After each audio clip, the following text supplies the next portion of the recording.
Bonjour à toi chers spectateurs, One Night in Miami de Regina King, c'est un film que j'attendais énormément, parce que déjà l'évocation d'un sujet tel que celui de ce long métrage, ça ne peut que donner envie à un cinéphile, mais au-delà de ça, j'aimais bien l'idée de voir l'actrice Regina King passer derrière la caméra pour un long métrage, parce que c'est une actrice que j'apprécie beaucoup, et en plus, quand j'ai découvert que le scénario n'était écrit que par l'excellent Kemp Powers, à qui on devait la co-réalisation de l'excellent Soul, et à partir de là, j'avais très envie de voir ce long métrage. Le résumé pour faire simple, Malcolm X, Cassius Clay, Jim Brown et Sam Cooke. Imaginez un instant que ces quatre grandes figures de la communauté afro-américaine des années 60 aient passé une nuit ensemble à Miami. Ce serait fou, non? Et vraiment, c'est un excellent morceau de cinéma.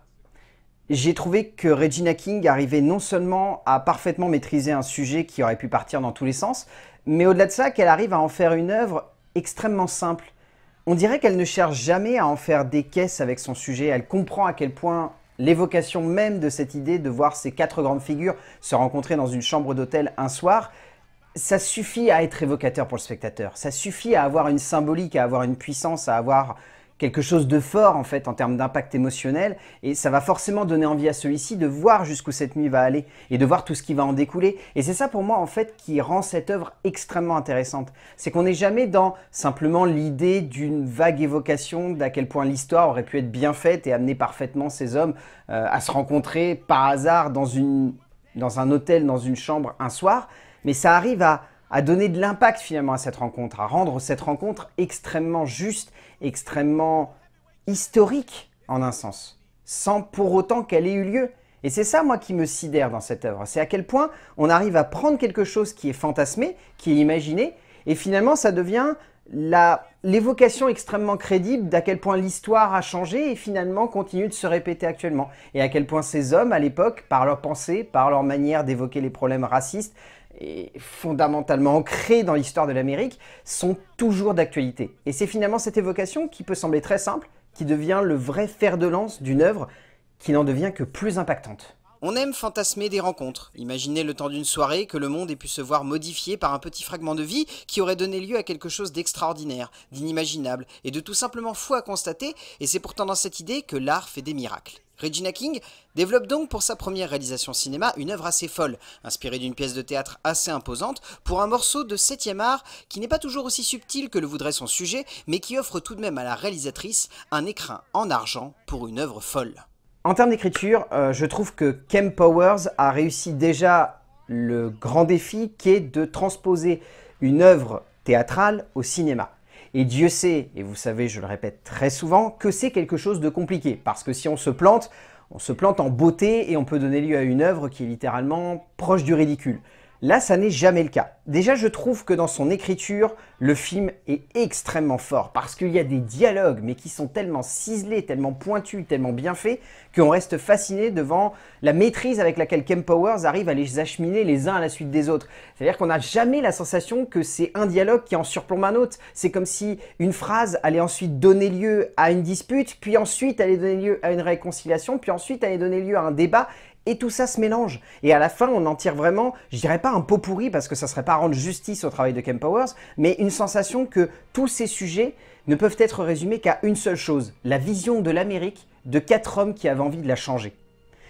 Et par le biais de ça, on comprend totalement à quel point ce type d'écriture peut être extrêmement impactant pour le spectateur parce qu'on se dit tout de suite qu'en développant des sujets aussi forts et en mettant en place des personnages qui ont envie de changer l'Amérique, on réussit à faire en sorte que le spectateur s'accroche à cette aventure et ait envie de voir à quel point ces hommes avaient envie de refaçonner le monde, de lui donner une nouvelle forme et à quel point leur héritage est encore ancré dans les mémoires aujourd'hui. À quel point c'est encore profondément dans la mémoire de nombreux Afro-Américains et dans la mémoire juste de l'Amérique. Parce que ces hommes, ils n'ont jamais réussi à aller jusqu'au bout de leur combat. Que ce soit sur un ring, que ce soit sur un plateau de cinéma, que ce soit sur un terrain de football américain, que ce soit sur un plateau télé ou derrière un micro, tous ces hommes avaient envie de changer le monde. Et ils n'ont pas tous réussi à le faire parce qu'on les a empêchés. Mais leur héritage est encore là. Et je pense que c'est le message qu'a le plus envie de faire passer Kemp Powers par le biais de son écriture et de ses dialogues. Kemp Powers développe une écriture à mi-chemin entre le théâtral et le cinématographique, amenant les dialogues dans des retranchements où l'on pourrait facilement avoir l'impression que l'auteur aurait pu se perdre, et par instants c'est clairement le cas, mais où également il se permet des fragments de brio tout simplement délicieux.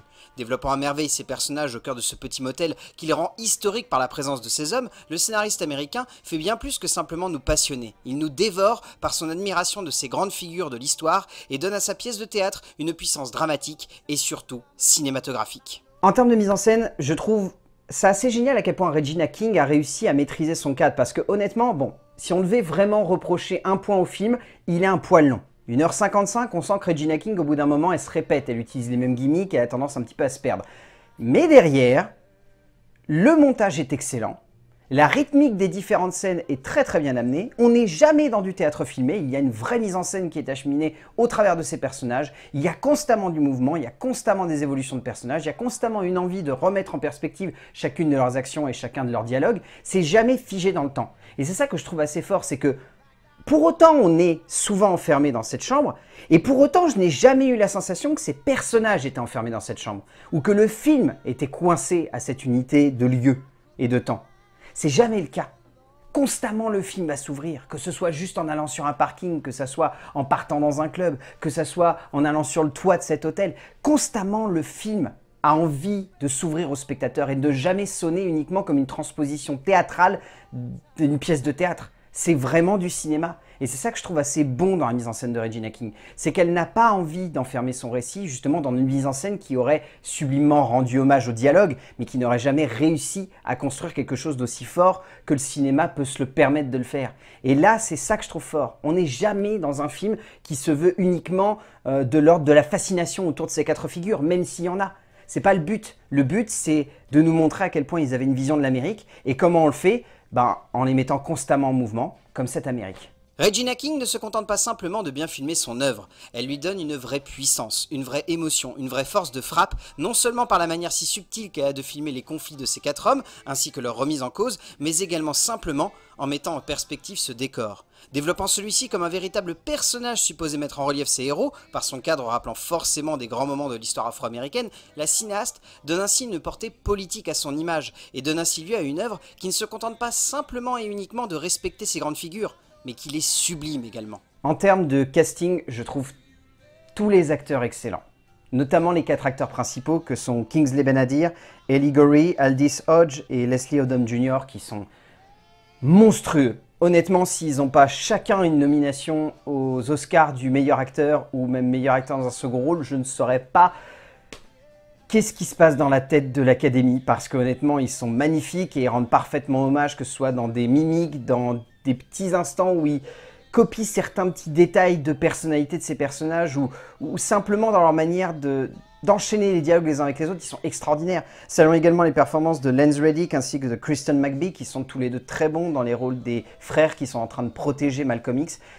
Ce casting est vraiment excellent. Bien sûr, on va retenir les 4 grosses têtes d'affiche parce que ce sont eux, littéralement, qui portent le long métrage. Je veux dire, si on devait compter les autres acteurs qui sont présents dans le film et qui ont un rôle important, ça serait sur les doigts d'une main. Mais ces 4-là, ils ressortent plus que tout.